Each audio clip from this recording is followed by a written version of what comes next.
Et bonsoir, bonsoir à tous, bonsoir Hugo. Bonsoir, bonsoir.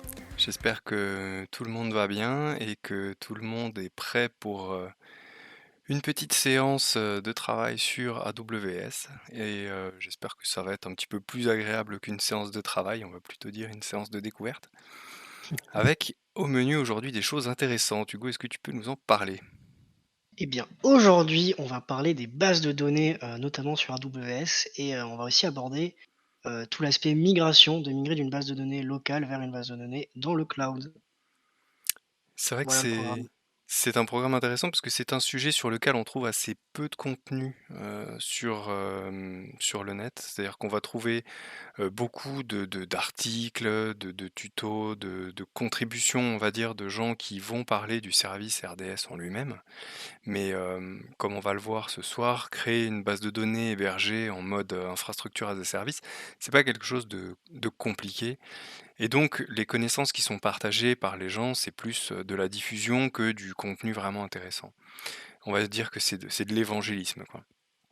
Là, ce soir, on va rentrer un peu dans le dur et on va taper sur une problématique qui est souvent assez délicate. D'ailleurs, on a un projet chez CapCode qui va démarrer chez un client le mois prochain sur cette thématique-là. Le problème, c'est la migration. C'est que quand on a une petite base de données qui fait quelques centaines de mégas, bah, c'est facile. Et quand on a des bases de données qui sont énormes, c'est plus compliqué. Là, le projet que CapCode va devoir gérer, c'est 3 Tera à migrer dans le cloud. 3 Tera, c'est déjà un petit challenge, quoi. Ouais, c'est pas mal 3 téra. Donc, on va voir un petit peu la méthodo, hein. On va pas manipuler ces volumes de données-là. Par contre, ce qu'on va voir, donc, c'est d'abord comment est-ce qu'on crée une instance, comment est-ce qu'on la paramètre. Ensuite, on va voir tout ce qui est sauvegarde, restauration, suivi, supervision. Et puis on verra donc cette thématique de migration avec de la migration donc de 2 MariaDB qui sont hébergés. On va tout mettre en place, on va voir comment ça fonctionne, quels sont les concepts et les éléments qu'il faut mettre en œuvre.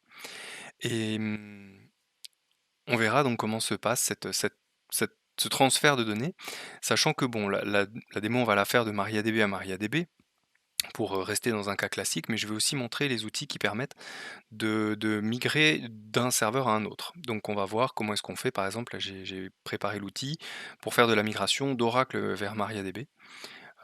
Donc en convertissant le schéma, en convertissant tout ce qui est procédure stockée, code stocké, etc. Donc il y a pas mal de contenu. Voilà, ben, je sais pas si on a beaucoup de visiteurs ce soir. Est-ce que tu vois du monde, Hugo, sur Bah, la écoute, chaîne? ça démarre doucement, mais ça va monter en puissance durant toute la soirée. D'accord, parce que j'ai promis de faire une dédicace, mais je sais pas si les gens sont déjà arrivés, donc c'est un petit peu gênant. Ah bah, j'ai la liste des utilisateurs, tu peux me dire en DM, si tu veux, qui c'est et je te dirai c'est quand est-ce que tu Bah écoute, je ne sais pas s'ils sont là, mais il y a tous les étudiants du CNAM Grand Est. Euh, enfin, je les ai pingés sur leur canal Discord, je sais pas s'ils seront là. Je sais qu'il y a peut-être un amateur de crypto qui s'appelle Nico qui sera parmi nous ce soir. Et ah, apparemment, ah, il y en a un qui est présent. il y a un qui est présent. Et bah c'est cool, c'est cool. Bah, grand V à toi. Et ouais, peut-être qu'il y aura des tips, sur l'examen qu'on aura en fin de session dans le stream, hein, qui sait? Faut que je fasse Sait-on ça pour qu'on jamais? ait des vues, en fait. Faut que je glisse des Ouais, indices. c'est une bonne strat, c'est une bonne strat. Bon après ça marche pas, hein, enfin j'ai des gens ils donnent le sujet à l'avance et les gens ont quand même eu des mauvaises notes, hein. C'est dommage, c'est dommage. Alors est-ce qu'on rentre dans le vif du sujet? Je pense qu'on peut rentrer dans le dur et taper, comme dirait un certain user dans le chat. OK, bah, tapons pas trop fort alors. Donc on va commencer, on va tout de suite se mettre sur la console, que maintenant on doit commencer à connaître un petit peu. Donc qui nous permet tout de suite de créer une base de données. Depuis quelque temps, ils ont mis à jour l'interface et maintenant on a un gros bouton Create Database ici pour voir, On a heu même 2. ouais, il y en a 2 effectivement, bah, ça c'est un nouveau. En fait, ça c'est une promotion pour un serveur qui s'appelle Aurora, qui est, un serveur managé. C'est de la base de données en serverless en fait, parce que tu vas voir que quand tu crées une instance derrière, tu vas quand même choisir un serveur. Donc même si, Amazon s'en occupe, même si Amazon, se charge de toute l'exploitation de la machine, toi tu as pas à t'en soucier, il y a quand même encore un serveur derrière. Si tu utilises OK. Aurora, tu vas avoir du serverless comme lambda, donc tu vas avoir vraiment de la base de Mmh. données avec, un back-end magique en fait, tu sais pas ce qu'il y a derrière Ça va et être intéressant à mettre en place ça.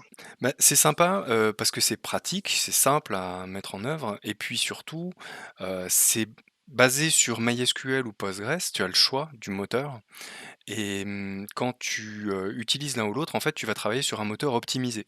C'est-à-dire qu'ils ont décorrélé tout ce qui est gestion du serveur, de gestion du stockage et de l'IO et du coup, derrière, tu as un truc avec des capacités et de la possibilité de monter en charge, qui sont vraiment très, très intéressantes et ça reste compatible avec toutes tes applis, que tu auras codées nativement sur, MySQL ou Postgres donc c'est facile pour s'y mettre, on va dire.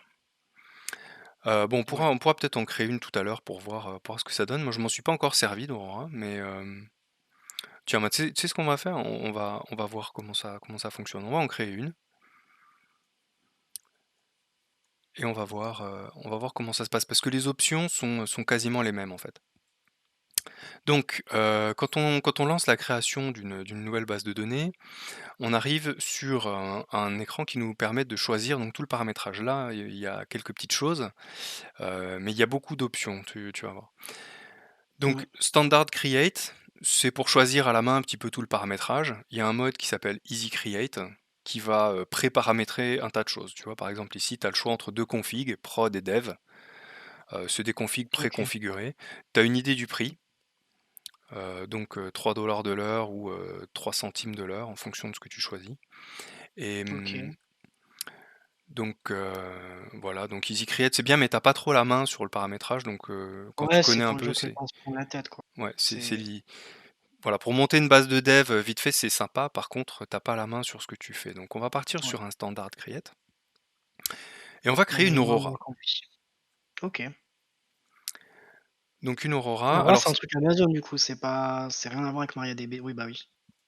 alors c'est, en fait, ils ont fait un truc qui est parfois considéré comme un peu moralement limite, c'est-à-dire qu'ils ont pris le moteur de MariaDB, parce que c'est open source, hein, donc ils l'ont Mmh. optimisé, ils ont amélioré plein de trucs, ils l'ont adapté au niveau du stockage et cetera pour que ce soit plus costaud OK.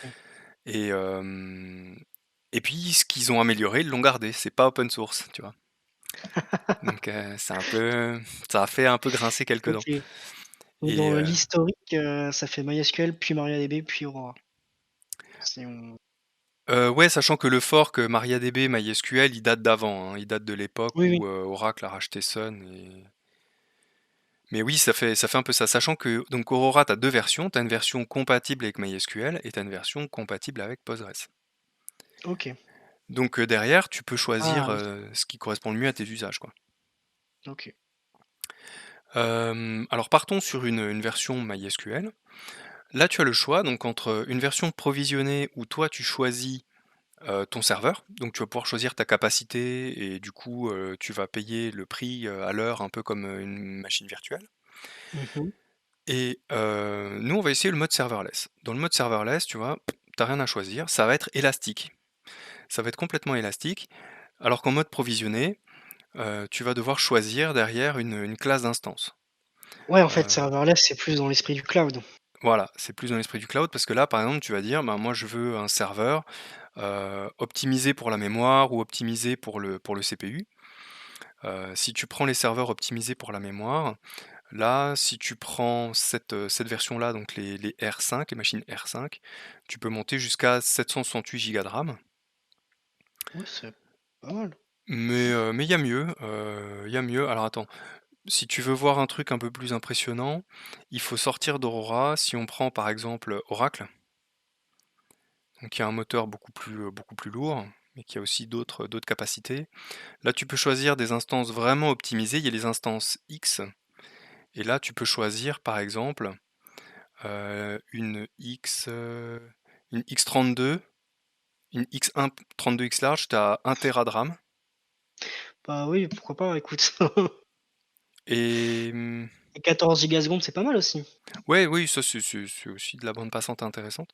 Mais il y en a d'autres où tu Il y a as un 4 téra ou je rêve là? Il y a un oui, j'ai vu 4 téras de un RAM 4 déjà. téra, putain, mais Voilà, ici.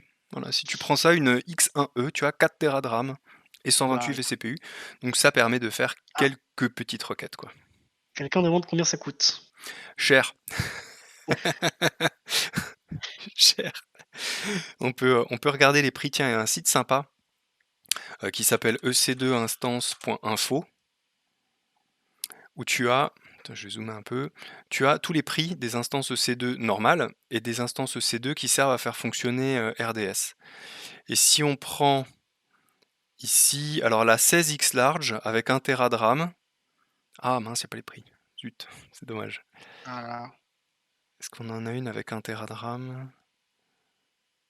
On a le prix. Ouais, celle-là, X2G, c'est 7 $ de l'heure, ça va. Après, c'est tu quand vois? même, 2 fois plus cher que ce que tu avais montré avant. Tu avais mis à 3 centimes de l'heure là en en dev test. Ah, les X1, en fait, elles sont spécialisées pour les bases Oracle. Tu les trouves que pour Oracle. Et là, tu as du Mmh. 22 $ de l'heure. Waouh, ça coûte quand même. Ouais, tu as 1 téra de RAM. Et alors attention, ce qu'il faut voir, c'est que tu n'as pas dans tous les cas, la licence Oracle qui est incluse. Parce que la licence Oracle qui peut coûter, assez cher, la dernière fois que j'ai regardé, c'était genre, 44 000 € par cœur de CPU. Ah, je te rappelle Ah qu'il y en a oui. 64, hein, des cœurs de CPU. Attends, je vais faire un rapide calcul de tête là, Ça peut vite faire un budget. 44 fois 60, ça fait à peu près, 2 millions, 3 millions à peu près. Voilà, voilà, Vraiment de tête, hein, j'ai pas utilisé Google. pour un serveur, quoi. Ouais, c'est quand même après c'est des besoins spécifiques, Donc, j'imagine. quand tu sélectionnes un serveur Oracle ici, tu as le choix de dire: «Je ramène ma licence» et à ce moment-là, le coût à l'heure, c'est vraiment juste le coût du stockage et de la puissance de calcul. Mmh. Ou alors tu peux demander à AWS de fournir une licence. Tu peux choisir, tu vois, Oracle Enterprise Edition ou alors, Mmh. la Standard Edition 2 et soit tu fais du bill, soit tu dis: «La licence, elle est avec». Et comme ça, t'as OK, pas à t'embêter, à demander une cotation, à trouver un partenaire, un revendeur, je sais pas, et si la pour licence faire est un truc. avec, j'imagine que le coût horaire est plus cher. Exactement, tu as tout compris. Logique.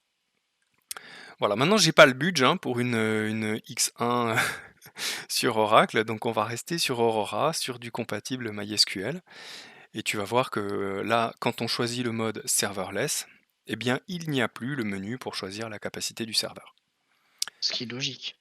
forcément. Donc là, c'est l'élasticité qui va faire le coup et donc tu peux choisir ta version. Donc tu as une version 5.6 ou 5.7 parce que, ben, OK. là, c'est du repackagé par AWS, hein, donc forcément, tu as moins de variété dans les versions compatibles. Bah, oui.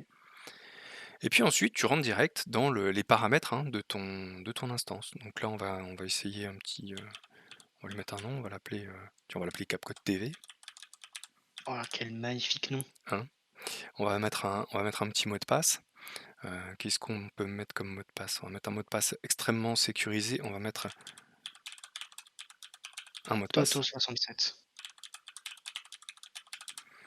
Si jamais il y a des gens qui auraient envie de se connecter aux bases de données qu'on va créer au niveau du stream, je vous rassure, elles ne seront pas publiquement accessibles, hein. Donc, Elles seront derrière du point un VPC, c'est ça? elles seront derrière ce qu'on appelle un security group, qui est Ah oui. un firewall virtuel qui vient protéger tes connexions. Ah Hem, oui, OK, oui, je vois ce que c'est. voilà. Donc, tu choisis pas ton serveur, mais tu peux quand même choisir ta capacité. Donc tu peux dire: «Voilà, je voudrais quand même, à minima tant de ressources et au maximum tant de Mmh. ressources». Ça te permet de limiter ta facture. Donc tu vas Ah. caper ton élasticité. Là, au minimum, tu auras 2 gigas de RAM et au Mmh. maximum, tu auras 122 gigas de RAM.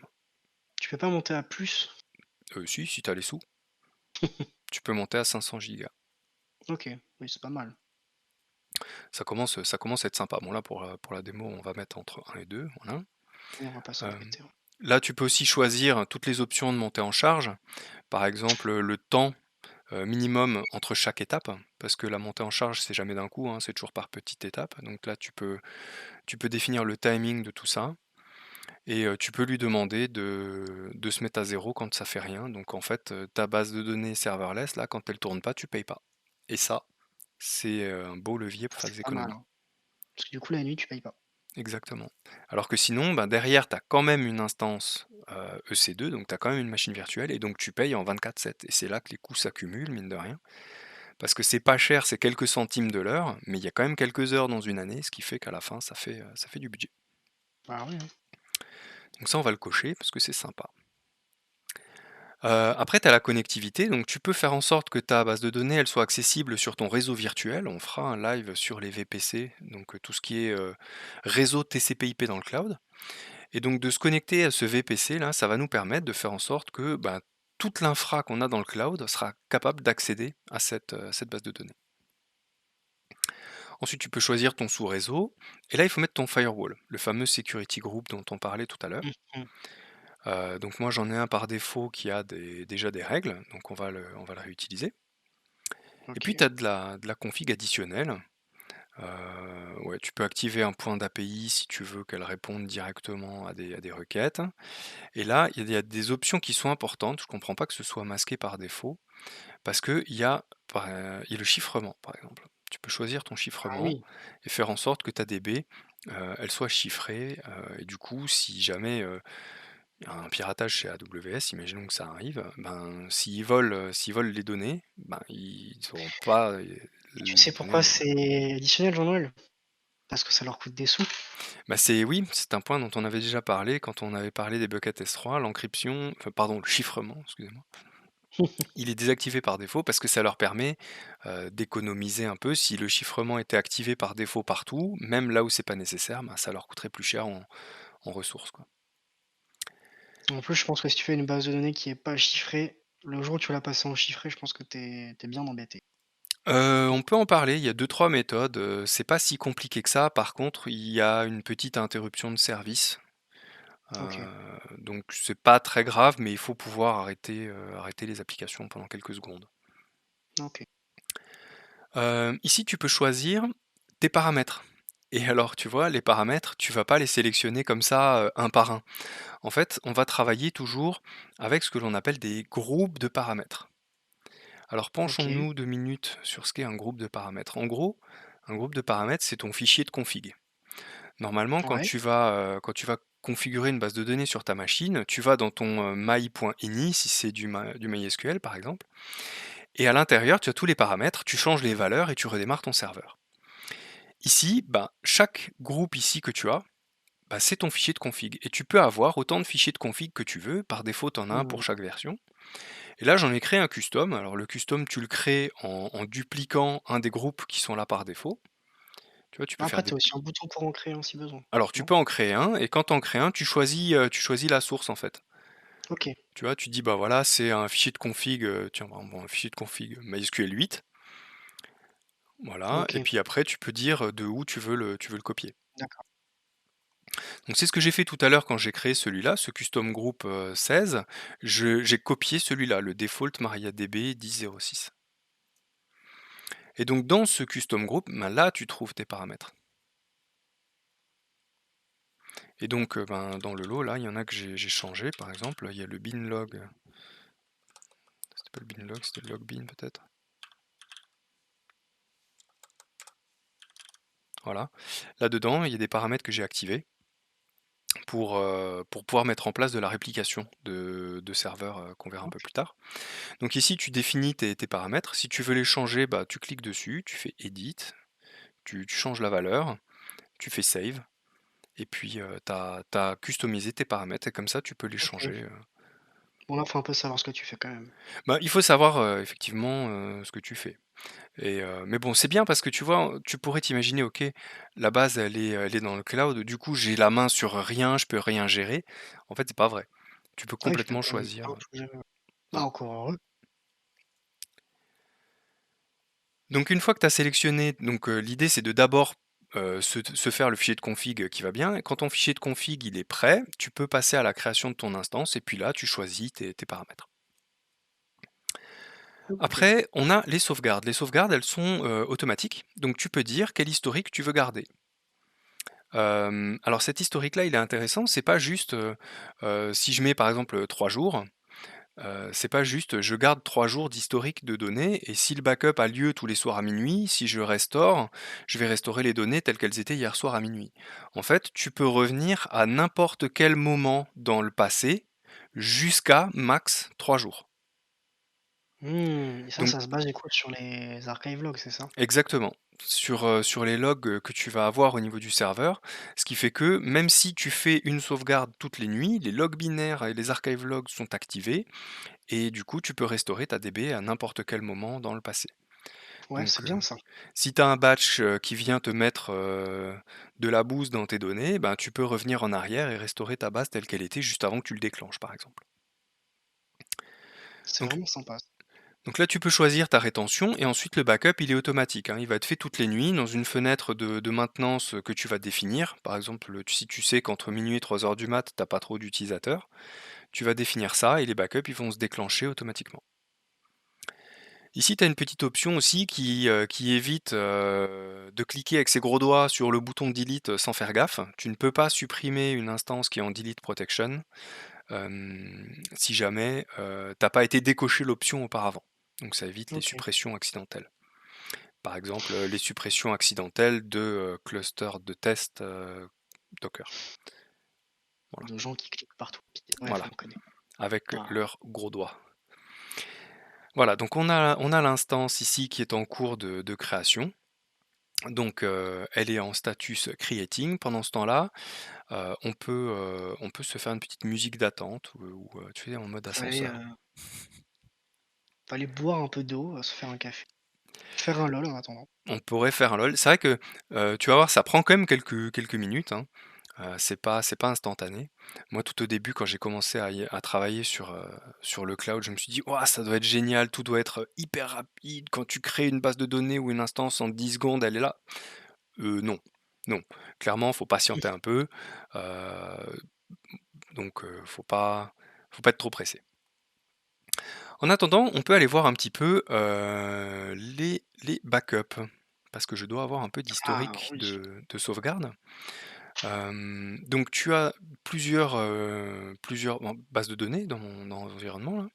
Il y en a une qui s'appelle cible et une qui s'appelle source. Ça laisse inaugurer, enfin ça laisse présager de la démo sur la migration qu'on va faire tout à l'heure. Et donc si on prend la base source par exemple, eh bien, est-ce qu'il y a eu des backups?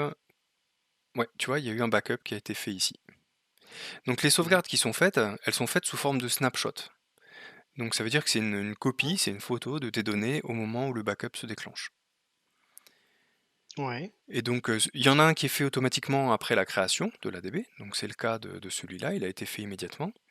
Mais sinon donc ils sont faits automatiquement toutes les nuits ou toi-même, si tu prends une de tes bases, par exemple ici si je prends la base source, je dois pouvoir ici dans les actions faire un take snapshot et bim, je dis comment est-ce que je veux l'appeler.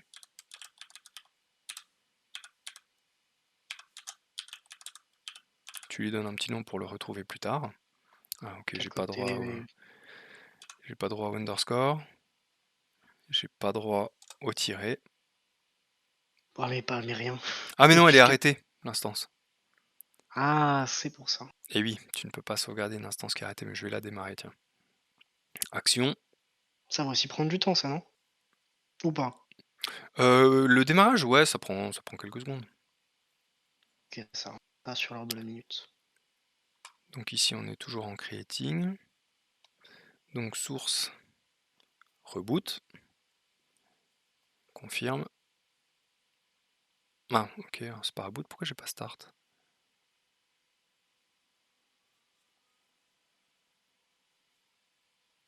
Aïe, aïe, l'effet démo. Ben celle-là, je peux la démarrer. Donc, starting, ok, mais celle-là, je peux pas. Ah si, start, ok. Bon, va savoir pourquoi j'avais pas l'option, hein. Donc là, en même temps, ça démarre de base, ça crée une troisième, et tout ça, tranquillement. On n'a pas à s'occuper des machines, on n'a pas à s'occuper d'infra, on a rien à faire de spécial, dedans. C'est bien pratique. Alors quand une instance est créée, comment on s'y connecte? Parce que c'est bien beau de la créer, ensuite il faut pouvoir l'utiliser. Tu as Oui. ce que l'on appelle un endpoint. Alors je crois qu'en français ils appellent ça le point de terminaison. L'endpoint en gros c'est le hostname de ta machine. Donc tu as le Ouais, OK. port, le hostname.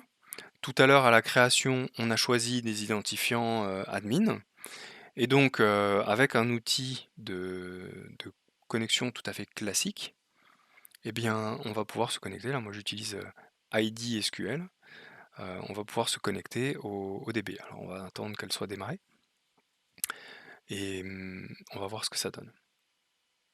Il va falloir que je mette à jour mon groupe de sécurité pour autoriser mon adresse IP à m'y connecter. Prends un peu d'avance sur, On les va faire prochains ça. streams. Oh mon Dieu, j'ai dévoilé mon adresse IP sur internet. Attention, je pense que tu vas te faire hacker, hein. Ouais, sûrement.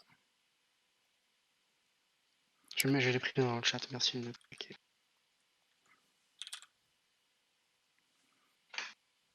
Voilà.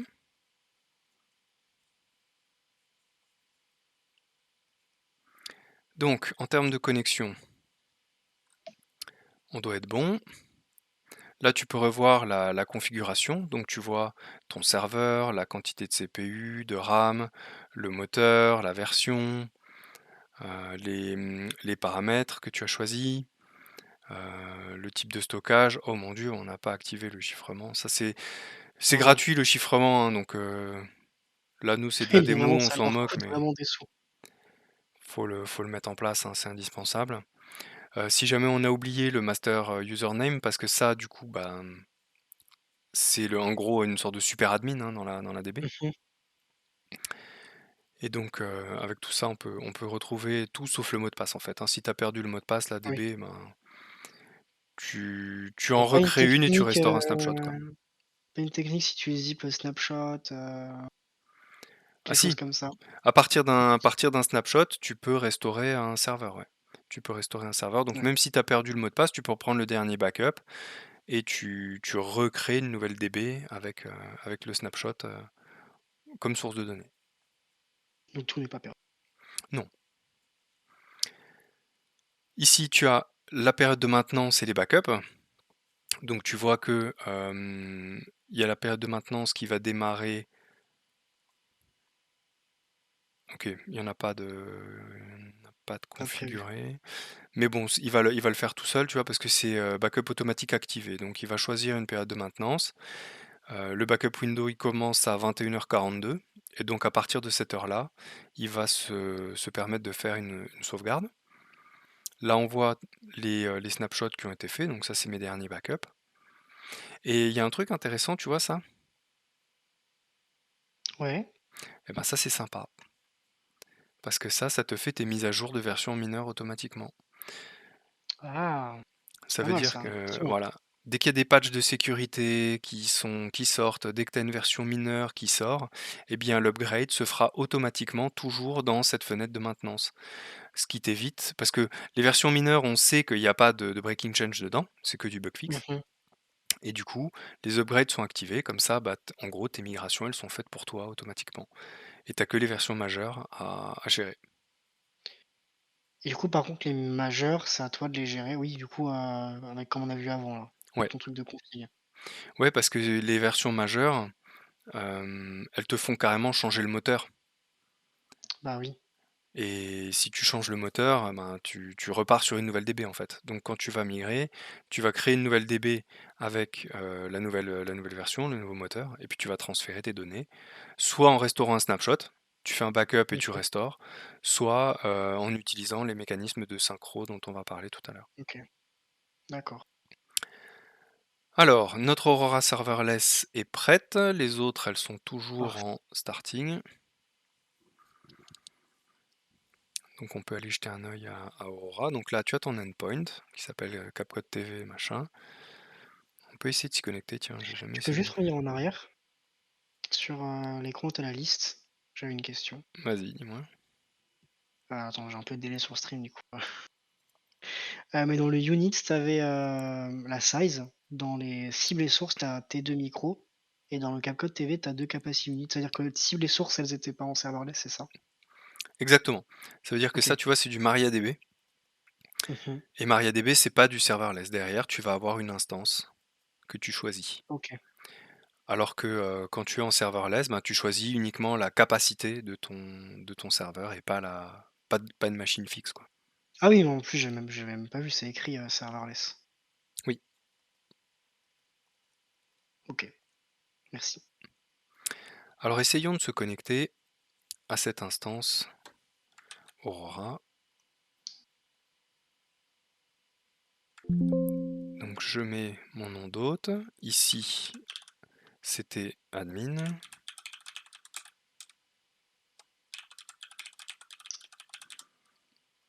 Le mot de passe, c'est évidemment CapCut TV. Dans la config avancée ici, on peut utiliser le SSL. Donc là, il faut chercher un certificat qui est fourni par AWS. Voilà, c'est un fichier PEM, tu le configures. Tu as juste à le référencer. Et après, tes Voilà, connexions, elles c'est se ça font en SSL. et c'est bien mieux. Alors, bon, ça fonctionne pas. Mais il faut que je vois qu'est-ce qu'elle a comme security group. Oui, tu pas cho si t'as fait ça ou pas, changer le security group? Ouais, je l'ai fait. Normalement, je me suis mis dedans. Ouais. Mais port range, j'ai mis 0. Donc ça va pas marcher beaucoup. Donc ici, c'est MySQL Aurora sur 3306. Voilà. Unknown server host. Non, là, c'est marrant, j'ai une erreur de DNS. Est-ce que vu que tu viens de la créer, faut pas un petit peu attendre que le hostname soit dispo sur, Normalement, ça va très vite, hein. C'est quasiment immédiatement disponible, hein. qu'est-ce que ça pourrait être? Moi, j'ai peut-être mal noté, peut-être une erreur dans mon copier-coller, hein, après tout. On sait Ça que le ça copier-coller, c'est toujours source d'erreur. ça c'est valable en dev, peut-être pas en infra. Ouais. Bon, on va pas s'entêter sur celle-là, on va aller voir une des deux autres.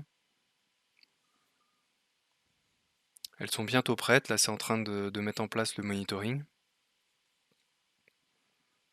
C'est vrai que tu es 0 capacity unit maintenant sur le Aura? Ben oui, parce que comme elle était, Ah bah elle oui, faisait rien, elle était en idle pendant 5 minutes et elle s'est arrêtée. OK, Donc là techniquement elle me coûte rien et elle va redémarrer des serveurs dès qu'il y aura des connexions dessus.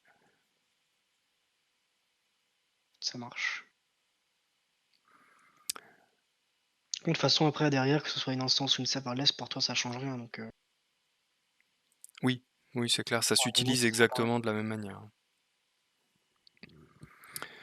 Voilà, bah sinon pendant que ça démarre, on peut aborder les autres choses qu'on va trouver. Donc les options groupes, ça vient compléter les paramètres groupes. Donc les paramètres groupes, c'est ce qu'on a vu tout à l'heure avec les paramètres de tes bases de données. Mmh. Donc tu Et vois, c'est je des retrouve, paramètres en plus que ce que tu as déjà dans ta DB, c'est ça? non, c'est les paramètres de la DB que tu vas customiser. Ah oui, OK, pardon. C'est les paramètres où tu changes, tu sais Et quoi option groupe, c'est quoi du coup? alors voilà, option groupe, c'est quoi? Bah, tes serveurs, ils peuvent avoir des options. Par exemple, un serveur Oracle, ça va avoir des options comme le partitionnement, la compression, Mmh, hem, c'est ce genre de choses. ce genre de choses. MariaDB, tu as une option, ce sera, l'audit, par exemple un moteur d'audit qui vient auditer, ce qui se passe dans la DB. Et donc les options groupes, c'est justement ces options-là que tu vas paramétrer. Et donc, bah, ça te permet d'activer l'audit, d'activer des options au niveau de ton serveur et quand tu crées ta database, bah, tu vas dire: «OK, je veux ce groupe de paramètres, ce groupe d'options» et à partir de là, tu as tout, paramétré en fait et tu prêt à démarrer. OK. Donc paramètres, options, ensuite tu crées une base de données et puis tu es prêt à bosser, hein. Bah, C'est du coup pas plus compliqué que ça, tu as la machine qui est prête à travailler. Si tu arrives à t'y connecter. Alors, on va se connecter à la source. Donc, je vais vérifier mon endpoint. Ici, je l'avais paramétré ici.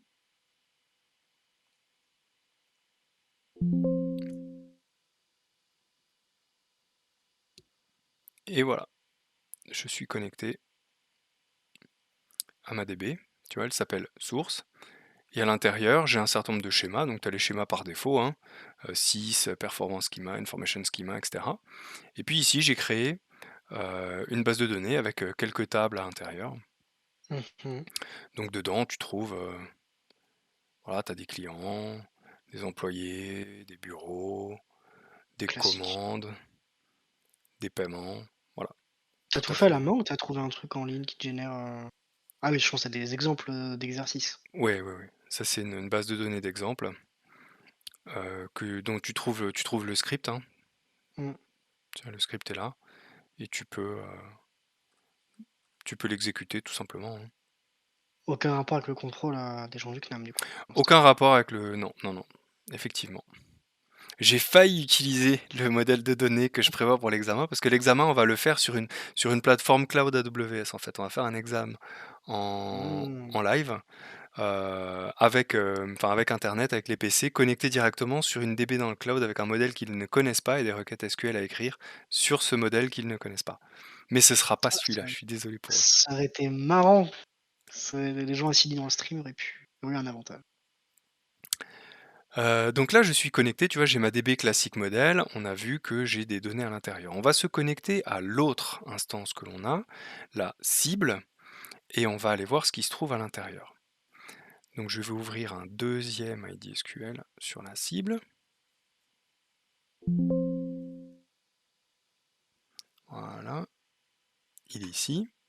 Et tu vois, sur la cible, j'ai aussi une DB qui s'appelle Classic Model. Alors je vais supprimer cette base là. Voilà. Je vais supprimer ce truc là aussi. Hop.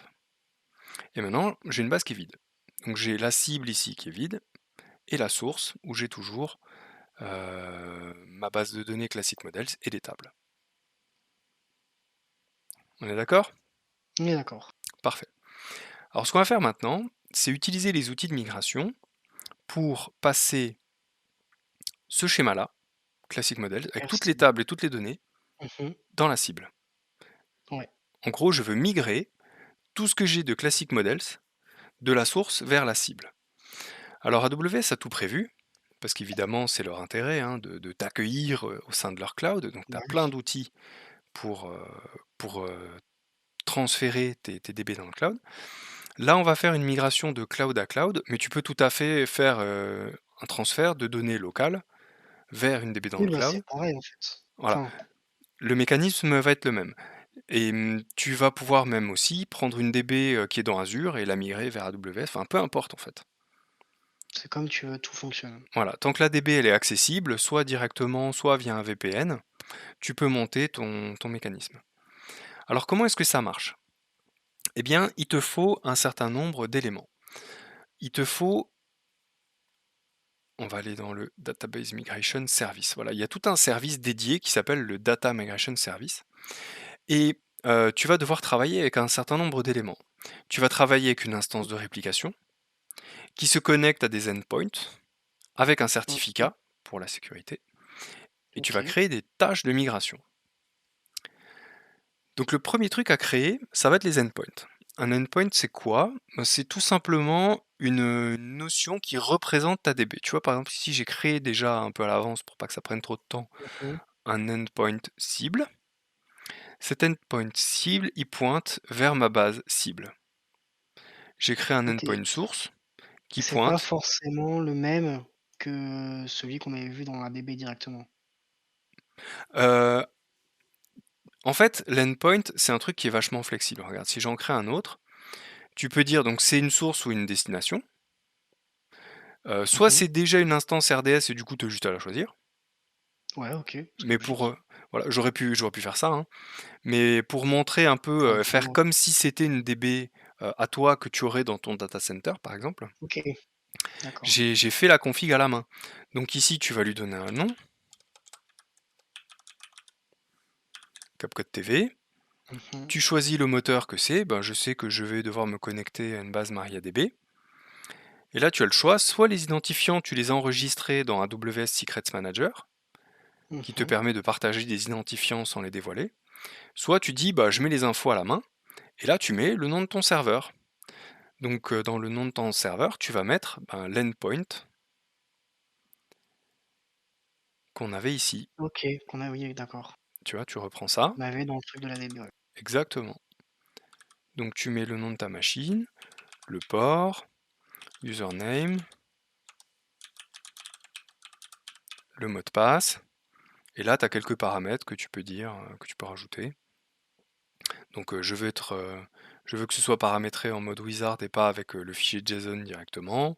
Tu peux paramétrer ton chiffrement et tu peux tester la connectivité de ton endpoint. Voilà. Donc c'est une espèce de proxy en fait qui vient représenter Ouais, tes bases sources et tes bases cibles. c'est pas mal, au moins c'est bien clair comme ça. Voilà. Donc si on fait un petit schéma, j'ai une base de données ici. Ah, c'est dommage, je peux pas changer la lettre dedans. Alors attends. Est-ce que j'ai pas un truc database? Voilà, database. On va dire qu'ici on a la source, ça c'est la vraie DB source. Mmh. J'ai la DB Cible. cible, et devant, on va mettre un endpoint.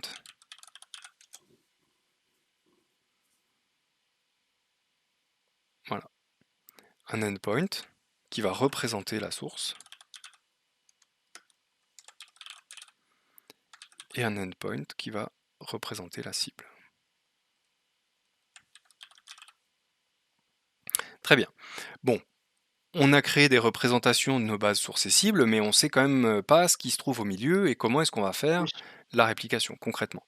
Donc une fois que les endpoints sont prêts, il va nous falloir en fait une instance. Donc on va créer une instance de réplication parce que ce mécanisme de Data Migration Service, là, en fait, il va utiliser une instance EC2. OK. Qui va elle se charger, j'imagine, de faire, le Voilà, micmac pour, faire le transfert. exactement. Elle va se connecter à chaque endpoint, source et cible, et elle va prendre les données de la source pour les envoyer dans la cible. Donc ça, c'est une instance EC2 que tu peux choisir sa config et tout, mais t'as pas à t'en occuper en fait. On va en créer une comme ça, tu vois comment ça se passe. Donc Ouais. je fais créer une instance de réplication, je vais lui donner un nom. Tu peux lui donner une description. Là, tu choisis la config. T3 points, allez, on va prendre une petite, T3 points micro. Là, on pourrait encore prendre 5 téra. Tu peux prendre une grosse base de données si jamais tu as beaucoup de choses à migrer, parce qu'une instance, elle peut démarrer plein de process de migration en parallèle. Donc tu peux en avoir qu'une Oui. qui va se charger de migrer énormément de choses, quoi. Et tu pourras avoir plusieurs instances pour migrer, enfin, tu pourras avoir plusieurs de ces 2 qui font la migration de source vers cible? Ou c'est pas Tu possible? non, tu pourrais, mais c'est pas vraiment une bonne idée. C'est Vaut pas mieux avoir recommandé. une instance qui fait plein de migrations, Ouais, que ou plusieurs qui font ouais, parce que sinon c'est un peu galère à gérer, bah, j'imagine. soit tu fais une grosse instance qui gère plein de migrations, soit tu fais une petite et tu fais une petite par migration, c'est comme tu veux en fait. OK. Donc j'ai choisi mon instance, je peux choisir le moteur de migration parce que tu as plus ou moins de features, tu sais, c'est des choses qui évoluent, hein, AWS continue le Oui. développement, donc tout ça, ça évolue. Tu peux choisir le stockage, là il faut que ce soit proportionnel à la quantité de données à migrer. Moi mes DB elles font 20 gigas, donc ici si je mets 25 gigas c'est suffisant. Il faut choisir le VPC, donc le réseau TCP/IP qui permet Mmh. d'accéder à mes instances. Logique. Ah, Ça, tes endpoints du coup, plutôt? les endpoints, je suis non, je pense que c'est vraiment le VPC, attends. Parce que si tes DB, elles sont en dehors du si elles sont ailleurs, c'est quelque chose En que j'ai fait, pas assez. mes endpoints là, je les ai fait pointer, je les fais passer directement par internet, ils passent pas par le VPC. D'accord. Tu vois? Pour vraiment simuler que je migre de chez moi, on premises vers le cloud. Mais en tout cas, tu pourrais rester en intra VPC. Là, tu peux choisir le sous-réseau, tu peux choisir le data center dans lequel tu veux que ce soit en place, tu peux choisir le security group, toujours le firewall, le chiffrement, parce que pendant le transfert des données, il est où mon schéma? Il est là. Pendant le transfert des données de la source vers la cible, les données sont chiffrées. Et c'est comme ça que tu fais du coup pour passer d'une base de données pas chiffrée à une base de données chiffrée? Pas que, parce qu'il faut chiffrer OK. les données que tu transfères, mais il faut quand même avoir créé la base de données cible, chiffrée elle aussi. Oui, OK, d'accord. Tu crées ta base de données chiffrée vide et après derrière tu transfères en chiffrant. Voilà. OK. Oui, bah, en fait ça va, c'est pas si Donc compliqué. ouais, non, puis tu peux tout chiffrer de partout. Là, tu peux définir des plages de maintenance pour que ce soit mis à jour automatiquement aussi. Donc ton serveur, il va se mettre à jour automatiquement et c'est tout ce que tu as à créer. Donc on va cliquer sur create. Qu'est-ce que j'ai oublié? Non, c'est du dev ou test. Parce que même ça, c'est, hautement disponible. Mmh. Tu vois, quand tu coches, multi-ASY, bah, ça veut dire que mon instance de migration là, en fait, je vais en avoir 2 en parallèle. Ce qui fait que même si j'ai une panne sur un data center AWS, ma migration, elle continue. C'est pas mal ça. Parce que c'est une migration qui marche, donc comme on le disait, par un mécanisme de réplication et c'est pas une réplication one shot, en fait. Donc ça va prendre les données de la base source, ça va les envoyer dans la base cible au fil de l'eau et quand le retard est rattrapé, donc quand tout est migré, si tu as encore des changements dans ta base source, eh bien ça continue à les transférer vers la cible. Tu vois? Ah Ça d'accord, fait tu une peux synchro continuer initiale, à OK, tu peux continuer à travailler dessus en fait même pendant la synchro? c'est ça. C'est pas mal du tout, hein. Donc tu fais ta migration pendant que tout le monde travaille, il y a pas de downtime en fait, tu pas obligé de tout arrêter. C'est incroyable ça. Ça se synchronise automatiquement et s'il y a encore des changements sur la source, ils continuent d'être transférés sur la cible. Ça c'est puissant, hein.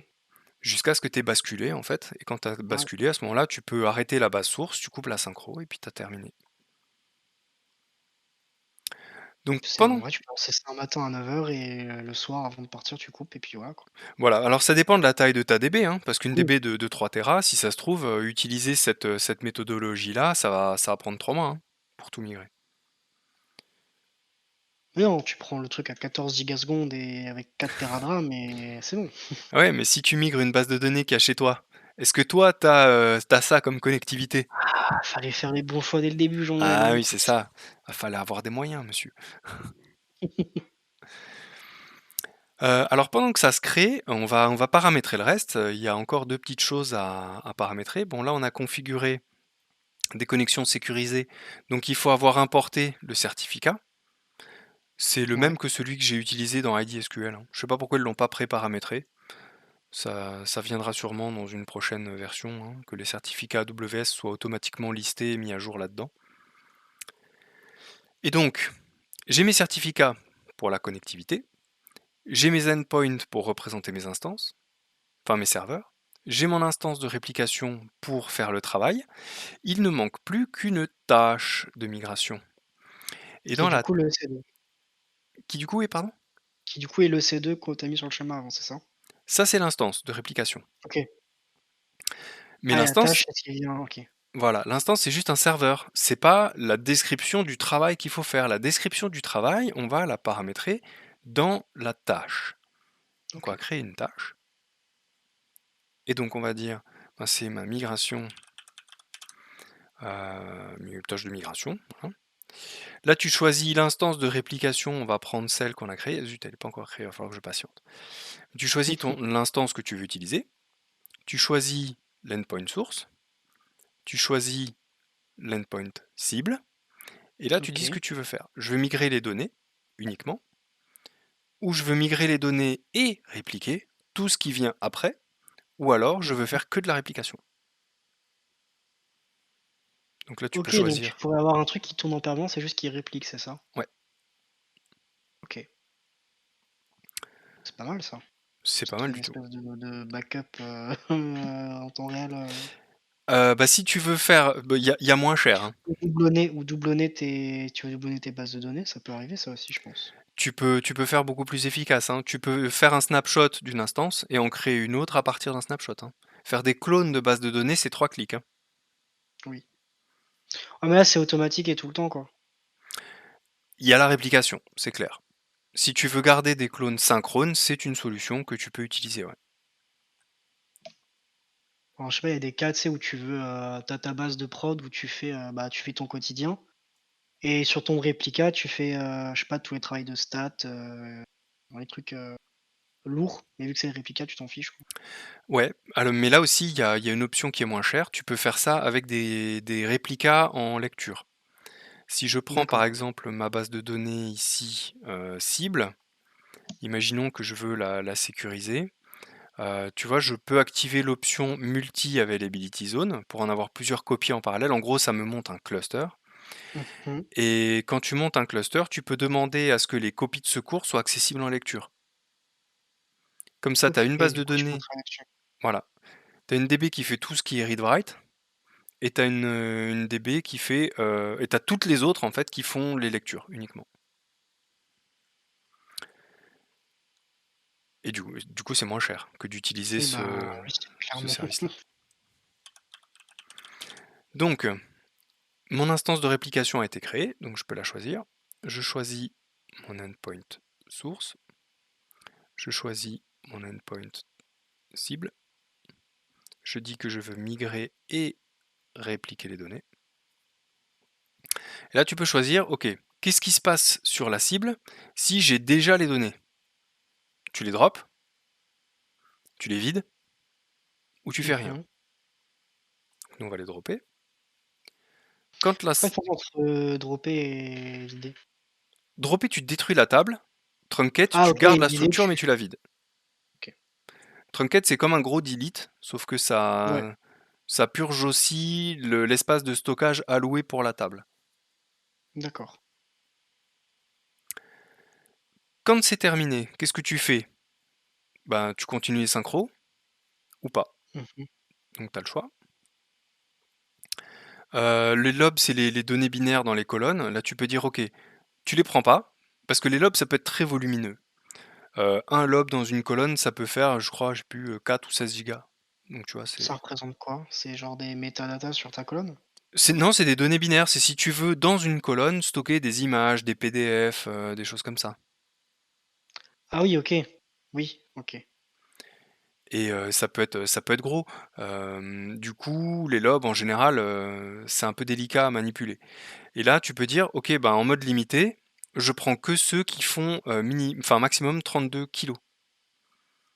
Ou alors tu dis: «Je prends tout». Ah oui, OK.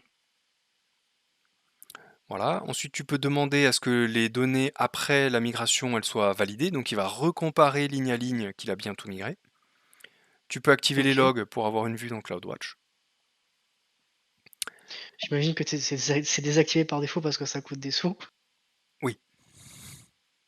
Non, puis là pour le coup, c'est pas forcément nécessaire. Je veux dire, Oui, et je pense que c'est un peu long aussi.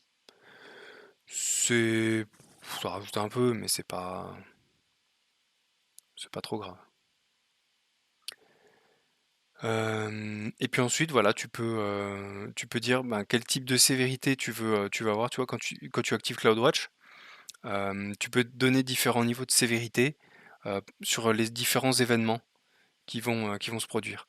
Ça te permet de les faire, ressortir dans tes logs et OK. de les retrouver plus facilement. Voilà, maintenant ouais, Quand ta donnée est chargée dans ta base de données cible, tu peux mettre ça en erreur. C'est oui, logique. c'est logique, ouais. C'est la flexibilité. Ouais, bon, chacun fait ce qu'il veut après. Maintenant, il y a un truc qu'il faut qu'on configure encore, c'est qu'est-ce qu'on veut emmener? Parce que là, dans ma base source, je veux peut-être pas prendre toutes les tables, je veux peut-être pas prendre tous les schémas. Là, je veux pas migrer InnoDB, MySQL et Information Schema. Je veux migrer Ouais, on que s'en Classic fiche. Models. Donc, dans la tâche, maintenant, il faut faire des mappings pour dire qu'est-ce que tu veux sélectionner. C'est là que tu vas sélectionner qu'est-ce que tu veux migrer. Donc, tu vas prendre le schéma, Mmh, OK. voilà, et nous, on va prendre uniquement Classic Models. Et ici, table name, ben, en mettant %, on prend toutes les tables, mais tu pourrais te limiter à certaines tables qui t'intéressent.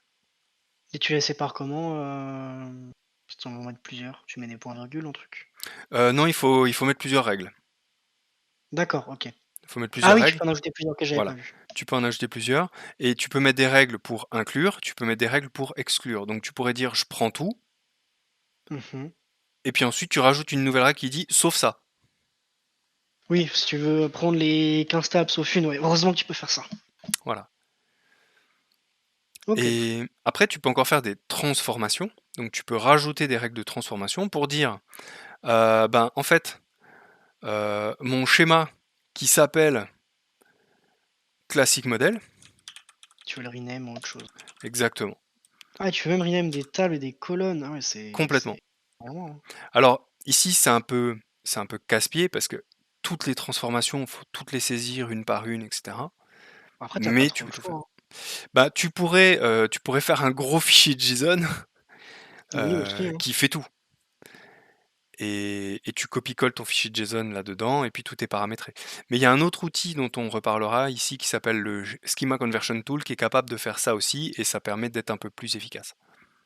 OK. Mais cela, je OK, le ouais, montre après. ça roule. Donc des règles de transformation, on va pas en mettre. Par contre, on va mettre un filtre pour dire qu'on ne veut prendre que classique modèle. OK. Voilà. Ensuite, on peut déclencher un premier run de pré-migration pour voir est-ce qu'il y a des alertes, est-ce qu'il y a des choses qui ne passent pas, est-ce qu'il y a des problèmes. Ça permet de faire un test à blanc. Et OK. ensuite, on peut dire est-ce qu'on veut démarrer la tâche tout de suite ou après. On va la démarrer après. Bah, pourquoi pas tout de suite? Ben, parce que on va voir comment ça se passe, est-ce que ça se crée correctement, et ensuite on verra Ah d'accord, OK. si tout Tu marche bien. vérifies que le truc à blanc, c'est bien lancé, quoi. Là, je ne l'ai pas déclenché, le truc à blanc. D'accord. Mais ça permet de maîtriser ce qui se passe et de bien voir tout le principe. Donc, si je reprends le schéma, on a l'instance EC2, on a l'endpoint source, on a l'endpoint cible, et là on vient de rajouter une tâche dans l'instance EC2 pour en fait configurer la migration et dire qu'est-ce qu'on veut prendre et qu'est-ce qu'on veut emmener dans cette migration avec les règles de transformation qui vont avec. Et là on a toute la chaîne en fait. Là on a tout paramétré. Dès que la tâche va pouvoir être, aura été créée, on va pouvoir la déclencher. Ça va lancer le travail sur l'instance EC2 qui va se connecter à l'endpoint, qui va se connecter à la source, qui va lancer la sélection des données, puis se connecter pour transférer. Donc, refaisons un petit tour dans nos bases sources et cibles. Je vais les mettre côte à côte ici. Hop. Donc, de ce côté-là, à gauche, j'ai Classic Models. À droite, je n'ai pas Classic Models. Ouais, c'est vrai. On va garder ça sous la main. Ici, status, ma migration, elle est ready. Donc, on la sélectionne et on la balance. Let's go. Et là, on ferme les yeux, on va se faire un café. C'est ça. Sachant que c'est une petite DB, donc ça devrait pas être trop long.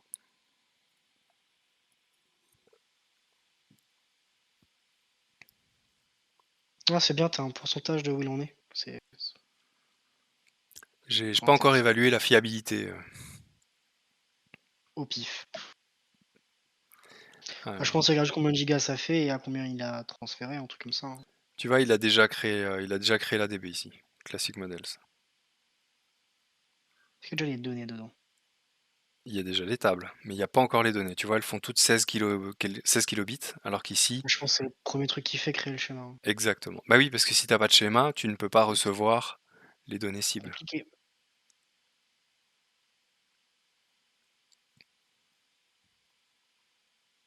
Running, ça on le savait, parce qu'on a vu le schéma se créer. En plus, faut qu'il insère les données correctement dans l'ordre parce que t'as des références de clés et tout, donc faut pas que tu. Enfin, faut pas que je fasse n'importe quoi C'est ça. pour ça. Là, il a commencé à charger des trucs. Tu vois, dans Order Details, j'ai déjà des lignes. Franchement, c'est trop pratique. Load complete, replication ongoing. Donc là, on va les comparer. Si je prends par exemple les bureaux, Yep, j'ai 8 lignes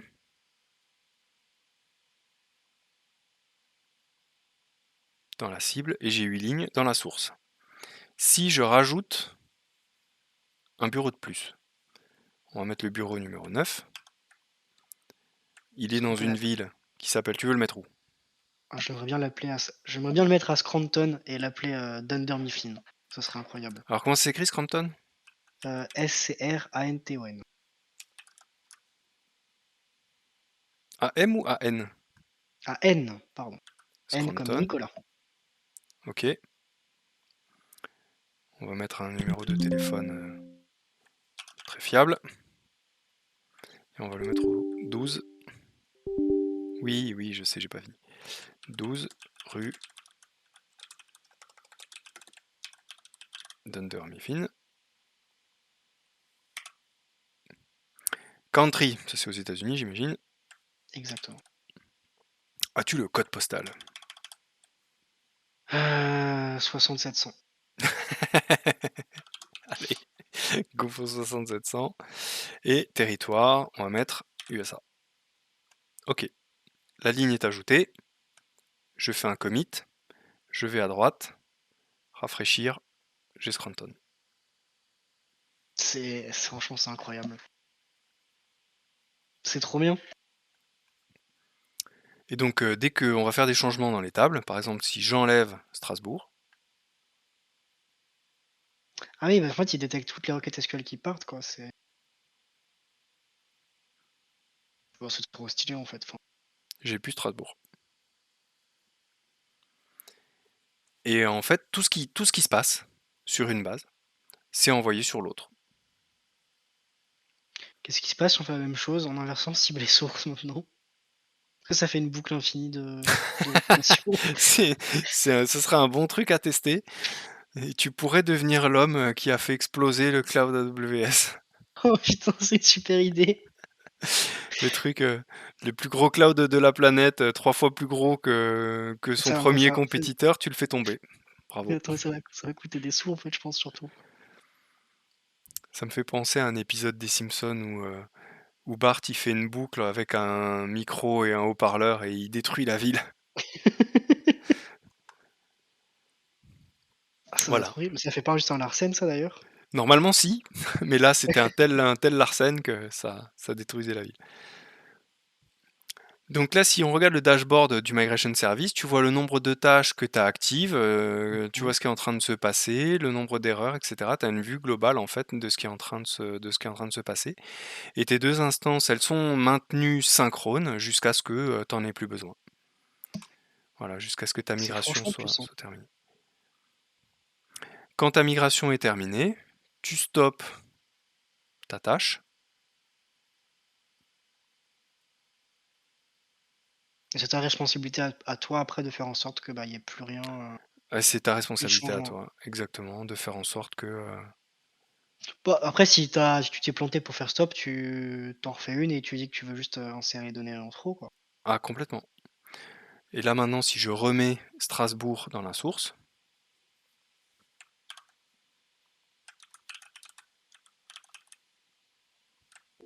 J'ai cru qu'il y avait un contrôle Z dans dans IDSQL à un moment.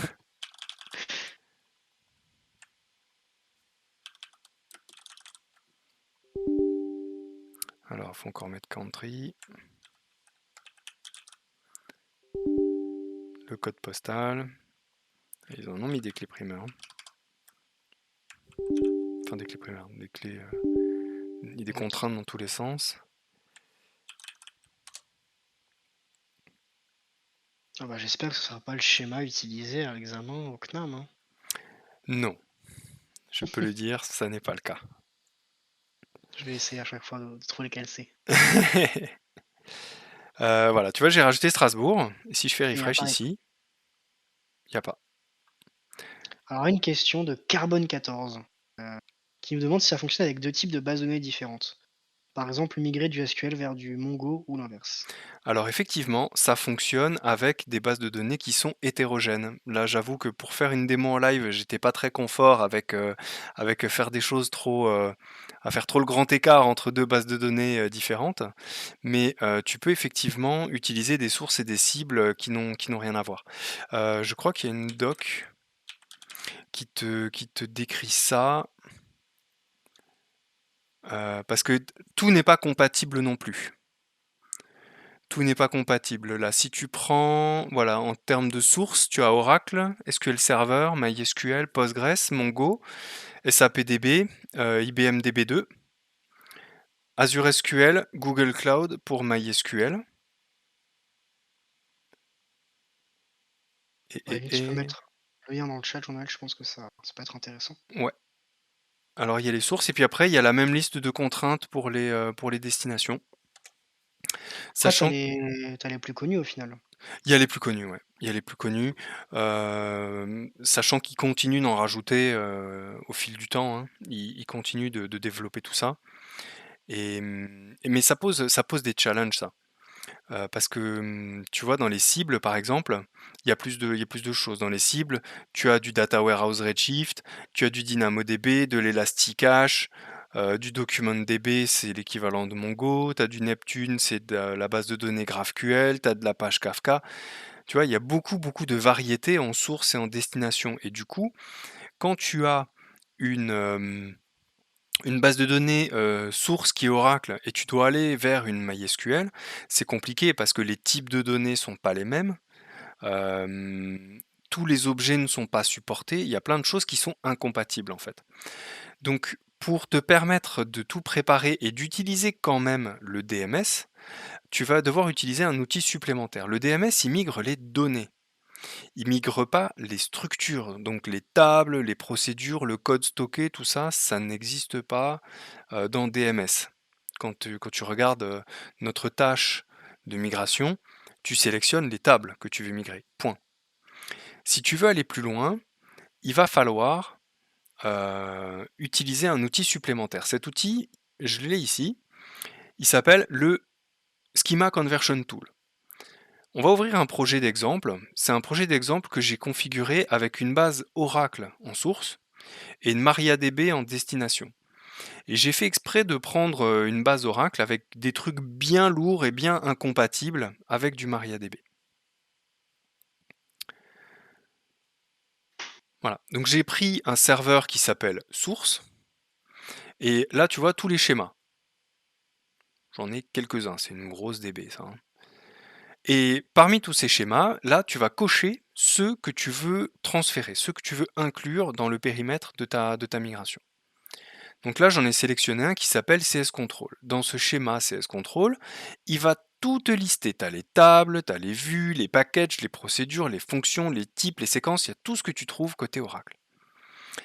Et de l'autre côté, tu as un panneau cible. Et dans ce panneau cible, tu peux choisir, tu vois, du Postgres, de l'Aurora, du MySQL, du MariaDB, etc. Moi, j'ai paramétré ici une base de test. C'est la base de test de chez Capcode, juste pour dire, voilà, je suis connecté à une MariaDB. Et ensuite, ici, donc tu peux sélectionner les tables que tu veux. Tu n'es pas obligé de toutes les prendre. Tu pourrais cocher en disant, bah, celle-là, je la veux pas, celle-là, je la veux pas. Tu vois, tu peux sélectionner aussi les clés, les contraintes, les triggers, les partitions. Tu peux complètement sélectionner composant par composant ce que tu veux migrer, ce que tu veux pas migrer.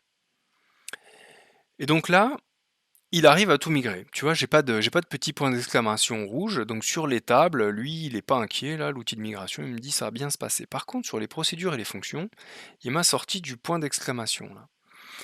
Et ça veut dire qu'en gros, là, j'ai du code. Et ce code-là, il sait pas le migrer. C'est à toi de le faire du coup. Exactement. Ça veut dire que ça, c'est pas compatible. T'en as un paquet. Eh bah oui, j'ai pris exprès un truc bien méchant, tu vois, pour montrer un peu comment ça se passe quand ça marche pas. Et donc là, tout ce code-là, ben, il faut l'adapter. Alors tu vas me dire: «Mais oui, mais il faut que je fasse quoi?» Et ben, du coup, il va te guider lui. Il faut que je fasse quoi, Jean-Noël? Alors là, déjà, tu peux voir le code, OK? Pour Mmh. essayer de voir, comprendre à quoi ça sert et cetera, qu'est-ce que ça fait. Et ensuite, tu vas demander à ton outil de te faire des précaux, parce que là, il y a beaucoup de choses qui sont pas compatibles. Donc tu vas aller dans les actions ici, ou alors directement sur le schéma, tu fais clic droit et tu fais créer un rapport. OK. Et quand il te crée le rapport, il va analyser tout ce que tu as au niveau source. Il regarde qu'est-ce que tu as en termes de cible pour, pour faire ces analyses. Et là, il te dit, OK, voilà ce que j'ai trouvé. En termes de schéma, il y en a un, c'est vert, je peux tout migrer automatiquement. Les tables, Mmh. 100%, je peux les migrer automatiquement. Zut, j'ai fermé mon rapport. Il est là. Les séquences, il y en a une, je la migre, pas de problème. Par contre, après, on rentre au niveau du code. Et là, dans les procédures, Mmh. il est capable d'en migrer que 20% avec des actions simples. En gros, c'est changer deux types de variables, quoi. Ça, c'est une action simple. Mmh. Si tu veux des actions complexes, et ben là, 75%. Et là, des actions complexes, c'est carrément des choses que toi tu dois faire, mais que tu dois retravailler au niveau du code, quoi. Tu vois ici, enable to convert variable usage of unsupported data type. Là, tu as un type de données qui n'existe même pas dans MariaDB. Ah ouais, donc là, faut que tu t'amuses à trouver comment tu vas faire correspondre ça dans l'autre. Bon après c'est des problématiques, tu pas le choix en fait là, Eh ben ouais, c'est c'est pas clair, hein. faire à ta place. Mais ce qui est bien, c'est que cet outil, il te prévient avant de toutes les galères que tu vas potentiellement Ouais, avoir, avant même que tu ça aies à c'est le tester. Parce que là, l'outil, il est complètement offline. Tu te connectes à la DB source, il charge toutes les métadonnées, et après, tu peux tout faire sans être connecté. c'est bien ça. Et Et tu donc, trouves ça où cet outil? tu le télécharges hein, sur le site d'AWS. OK. Il s'appelle comment? C'est le AWS Framework, Schema OK. Conversion Tool, le SCT. Et donc il est inclus dans le prix, entre guillemets, hein, c'est-à-dire que tu peux le récupérer gratuitement. Si tu es client AWS, c'est OK. Et tu peux t'en servir.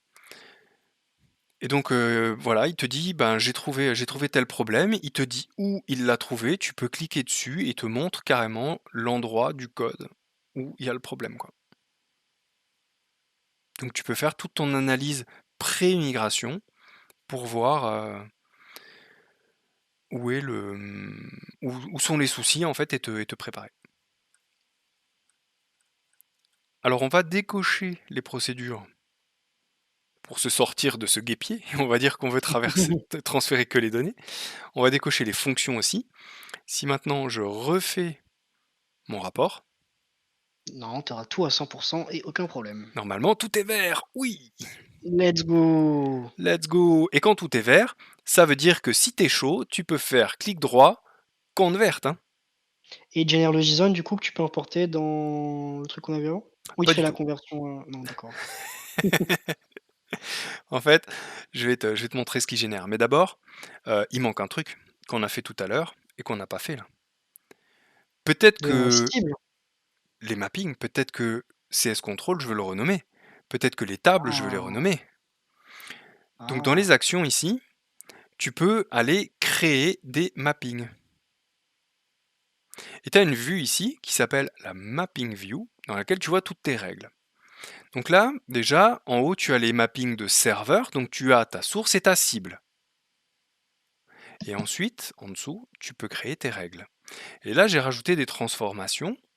Par exemple, mmh, j'ai dit que j'ai une règle qui s'appelle lowercase tables pour toutes les tables de tous les schémas, c'est je les malin. convertis en lowercase. Parce qu'on a eu récemment un truc bizarre avec des tables MariaDB qui existaient en double, en lowercase et en mixed case. C'était un peu étrange. Oui. Tu peux aussi ici paramétrer une autre règle qui va dire ben, toutes mes tables qui commencent par CS underscore, c'est-à-dire toutes les tables du schéma quasiment, Mmh. je les renomme en T underscore. OK, oui. Tu vois, tu changes le préfixe. Et en règle, tu vois, tu peux rajouter Et des c'est même préfixes, plus des puissant suffixes. que ce qu'il y a dans AWS en fait, là, j'ai l'impression. Ouais, tu peux aller plus loin. Ouais. Tu peux aller plus loin, tu peux faire plus de choses. Et donc, tout à l'heure, tu me disais, tu peux générer le JSON. Ben oui. Là, tu peux faire un export script for DMS Mmh. et ça te sort ton JSON, OK? Mmh. Mais au-delà de ça, quand tes mappings sont prêts, et cetera, tu peux retourner dans la main view et ici tu peux faire, Save as SQL. Pardon, j'ai mis Ah! ce clic, Save OK. as SQL. Alors je vais pas le refaire parce que je suis offline, je suis pas sûr qu'il va tout trouver, mais je peux te montrer ce que ça génère comme script parce que je l'ai fait cet après-midi.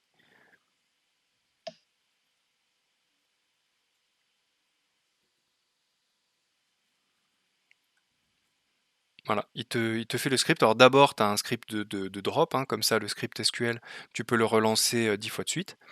Et après, il te crée tous les objets. C'est top ça. Et ça, du coup, après, tu le balances côté Amazon ou tu peux le balancer à la main? Ben, si tu as déjà créé ton instance cible, tu le prends, tu le crées à la main. Mmh. Et du coup, tu as déjà les sources cibles, tu as les sources sources, et du coup, tu peux faire ton Mmh. mapping simple. Ou alors, tu fais comme on a vu ici au niveau du mapping, tu fais export DMS Ouais, tu le mets dans et AWS. tu le mets dans ton... Parce que la première méthode dont on a parlé, tu copies tes données, t'as pas la réplication, qui continue. On est d'accord. Oui, oui, oui. Si, attends, tout à l'heure, on voyait, en fait, tout à l'heure, on a Oui. mis en place un mécanisme de synchro, hem, avec des données, comment dire? Avec des tables qui étaient les mêmes, donc il les a recréées automatiquement directement. Ce que je veux dire, c'est qu'avec le SQL, enfin avec la méthode où tu gères ton fichier SQL, on est d'accord que tu peux pas faire de la réplication? Ah non, non, non, non. Oui, OK. En fait, c'est uniquement pour, dupliquer les structures. Tu vois? C'est un OK, schema conversion tool, c'est pas un data migration tool. Donc cet outil-là, à la d'accord. base, il est juste là pour te permettre de recréer tes tables, tes vues, tes procédures, ton code, et cetera. OK. Après tu mixes ça avec le DMS pour, tout terminer. Voilà, c'est-à-dire que d'abord, tu crées un schéma équivalent à ta source, mais dans ta cible qui est différente sur la base de ce que tu as paramétré là-dedans. Et après, tu utilises le DMS pour bouger les data.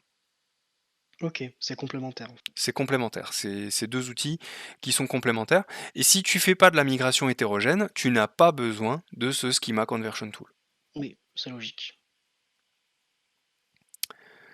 Tu peux aussi exporter le rapport de migration en PDF, où il te liste du coup tous tes problèmes.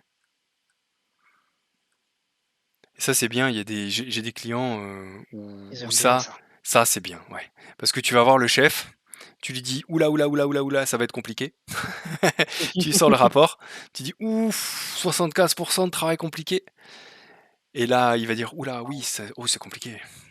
Ah, on va payer très cher alors. Et ça te permet de justifier en fait le temps que tu vas passer et la galère que ça va être, quoi. Parce que souvent, tu as des gens qui se disent: «Mais c'est bon, il y a un outil, ça va bien se passer». Et oui, non, mais l'outil, il fait pas tout en fait, hein. Ah, mais j'ai fait un peu d'HTML une fois dans ma vie, je vois comment faire. Donc voilà, la combinaison, Schema Conversion Tool plus, Data Migration Service, en fait, ça te permet de faire de la migration d'une DB à l'autre, avec des transformations au milieu, avec, du mapping, avec un petit peu tout ce que tu veux. C'est pas aussi puissant qu'un ETL, c'est pas prévu pour faire la même chose. Mmh. C'est un outil de migration de DB, quoi. Faut garder ça en tête, hein, c'est pas non plus, ça fait C'est pas pas non fait plus le pour café, quoi. tous. Voilà. Par contre, c'est vraiment puissant, je trouve, hein, c'est pas mal du tout. C'est un outil pareil, le Schema, Conversion Tool, il y a pas beaucoup de docs, il y a pas beaucoup d'articles, c'est assez peu connu comme outil, j'ai C'est l'impression. dommage, hein, parce que c'est vraiment pas mal, je trouve. Ben, ouais. Faudrait faire un peu plus la pub.